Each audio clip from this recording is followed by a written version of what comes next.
aywa ñu waxtaanee Marcel actualité ak un jour une actu lu nga xam ne moom mooy les déclarations wala bokk déclaration sax la de candidature pour 2024 dafa mel ni fi mu ne nii mi ngi tàmbali bëri ñu ngi xool. mu ngi tàmbali bëri la preuve avec le chiffre qu'on a choisi mu di fukk ak juróom. ndaxte dañ jàpp ne qu'à ce jour au moins lu toll ci fukk ak juróom ci ay doomu aadama jot nañ annoncé seeni candidature à l'élection présidentielle bi nga xamante ne premier tour bi le 25 février 2024 lay nar a am. ginnaaw kon juróom-ñetti candidat ay déclaré wu il y a quelques mois de cela ñu fàttali leen mu di Khalifa Sall, Ousmane Sonko, le docteur Abdourahmane Diouf ou bien Maître Abdoulaye Tine ou encore Bougane Gueye Dany, sans oublier Malick Gakou, Aliou Ndao, ancien procureur, et donc Mohamed Ben Diop mu am yeneen juróom benn yoo xamante ne dañoo ñëw rek fan yi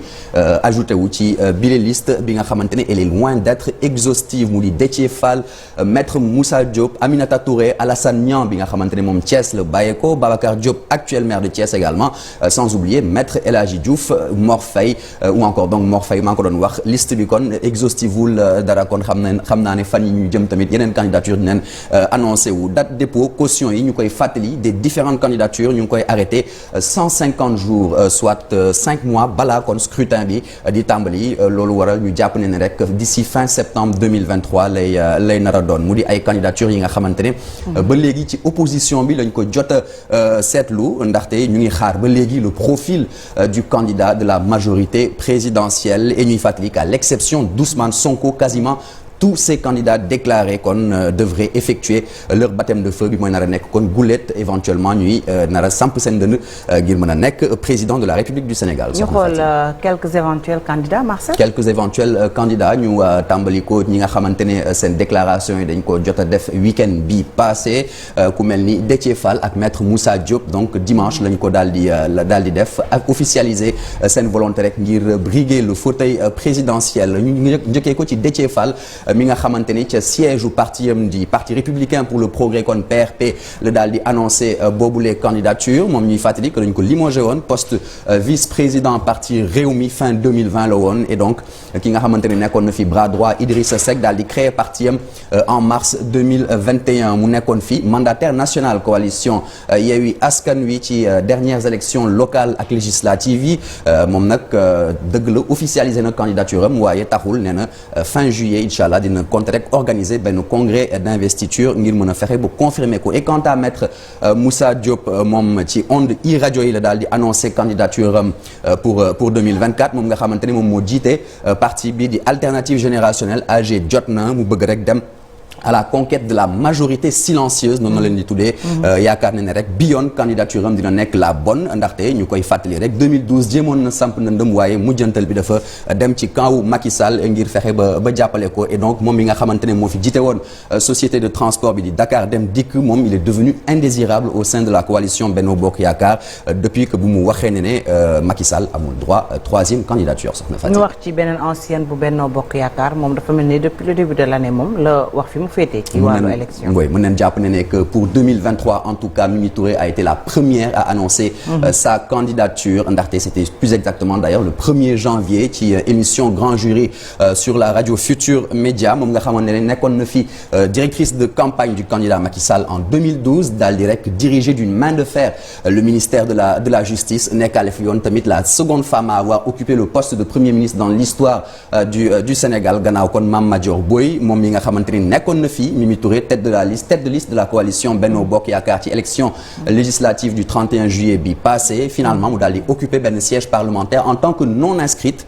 ndaxte juste après l'élection de Amadou Mame Diop au perchoir dafa daal di rek dénoncer boobule doxalin depuis lors muy multiplier ay discours contre la troisième candidature de Macky Sall waaye ñu gis na ne que ba mu rek daal di nekkee député non inscrite eh bien dañ koy daal di rek dafa daal di elle a été déchue de son mandat de député plus exactement le 25 janvier 2023 mu daal di rek boole li nga xamante ne moom la tuddee une exclusion en totale violation de la loi soxna Fatou. Très bien mu mel ni am na ñaar quand même ñuy entretenir le suspense wala le flou. Oui le suspense ou le flou kenn ki ci ñoom di suñu naataango di Mamadou Ibra Kane daal di lancer son mouvement samedi passé demain c'est maintenant noonu la tuddee boobule mouvement am tout en étant pas trop catégorique ci li nga xamante ne moom mooy candidature am nee na rek nous sommes fortement interpellés pour ce rendez-vous électoral électorale notre seul pouvoir bi dépend de notre vouloir mooy rek permettre sénégalais yi ngir ñu tànn librement paisiblement pacifiquement ak démocratiquement ki nga xamante ne moom mooy nar a nekk seen jiit ci juróom at yi nar a ñëw à partir kon de 2024 nee na nag ñoom fixé wuñu benn limite quand il s'agit de servir le Sénégal la seule limite à l'engagement citoyen comme politique mooy rek abstenir u exposer li nga xamante ne moom mooy réewu Sénégal au chaos et aux calamités je suis sénégalais et rien de ce qui est sénégalais ne m'est étranger dixit donc l'actuel patron du groupe E-Media et toujours samedi kon Idrissa Seck moom tamit il a été on ne peut plus clair ci li nga xamante ne moom mooy candidature am waaye ba léegi officialisé wu ko de façon beaucoup plus claire ci gannaaw benn séminaire la woon de recensement militant ak remobilisation au niveau national bi di parti Rewmi mu ne station présidentielle mu ngi koy xaar ba léegi moom mooy nit ki nga xamante ne moo gën a expérimenté lu jëm ci wàllu élection ci réewu Sénégal et kon c'est dans le cadre du projet de Wade ngir fexe ba maintenir les libéraux au pouvoir 50 ans durant kon pour dépasser ñi nga xamante ne ñoom ñooy concurrent socialiste am que Wade lui-même dafa planifié woon programme comme suit maanaam 2007 ba 2012 moom moo naroon nekk président moom maître Abdoulaye Wade et donc de 2012 à 2022 Idrissa Seck moom ci boppam moom moo ko wax aux jeunes pousses de l'époque nar a jël la relève après waaye mu gis na ne kon jamono jooju dafa bëri woon perturbation notamment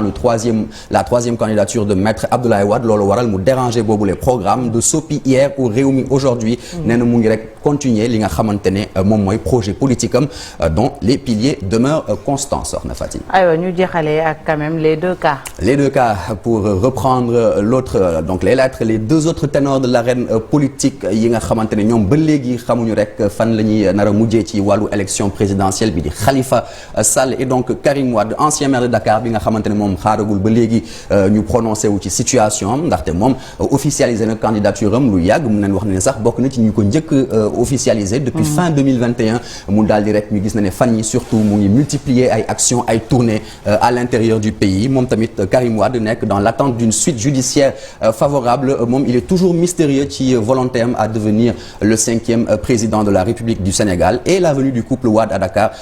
pour ñu bëri nag dañu jàpp ne ce n'est pas du tout fortuit ndaxte dañu considérer ne ay coulisses la benn deal diggante maître Abdoulaye Wade et justement Macky Sall à ce propos soxna Fati. Affaire à suivre Marcel Maroun voilà ñu koy jaajëfal bu baax a baax Chérif rapidement laata ñuy dem RFM ci ak Babacar ak l'équipe muy candidature yi quand même gis nañu ne fi mu ne nii mi ngi tàmbalee bëri. ñi ngi tàmbalee bëri c'est normal parce que comme li des suñu diggante ak élection yi moom matul at mais bu ñëwee ci ñaari cas yooyu xëy na leen wutale mooy benn cas bi mu mel ni Khalifa moom dafa mel ni xëy na am na garantie wala njort lu rafet ne day bokk moo tax gis nga ko fan yii yëpp sax nekkatul Dakar mi ngi ci Sénégal oriental ci tournée yi nga xamante ni ñi ngi koy def di dem di nemmeeku ji ay militants jëm ci li nga xamante ni kon moom mooy élection yooyu bokk ci woon bii passé parce que bëggoon na ko bokk mais comme daf ko fekkoon déjà ci kaso bi muy loo xamante ni xëy na moo ko handicapé woon beneen bi tamit mooy amnistie bi ñu doon wax ñoom ñi nga xam ñooy waa taxaw Sénégal en tout cas déggoo leen ñuy craché ci amnistie bi contrairement ak Karim Wade bi nga xamante ni ñoom waa PDS liñ bëgg mooy procès ñu xoolaat ko te loolu moom pour mu mën a nekk gëwuma ko étant donné que comme ni ñu ko waxee moins d'un an des élections mbiram defaat fi ay procès jëm ci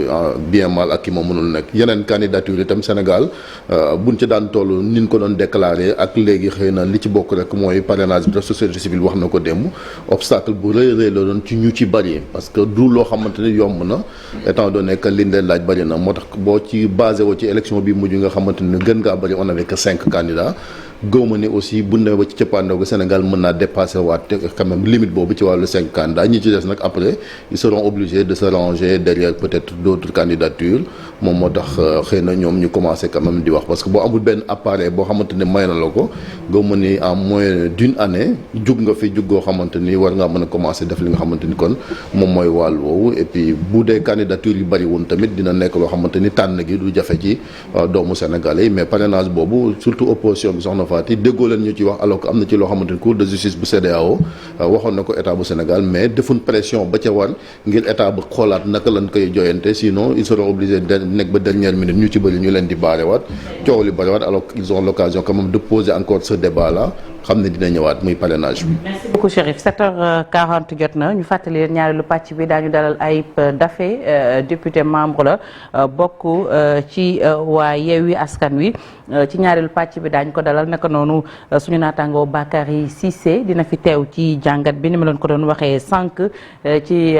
mbiram FIFA the best boobu ak Aliou Cissé ni mu tànnee kii di Mbappé loolu yëpp ci kanam daanu ko yaatal Babacar ak équipe bu RFM matin Serigne Aliou Mbacké la ñuy dalal moom nag moo xaatim téere bi afro virus la ko tuddee comment déconfiner les mentalités africaines à tout à l'heure à 8h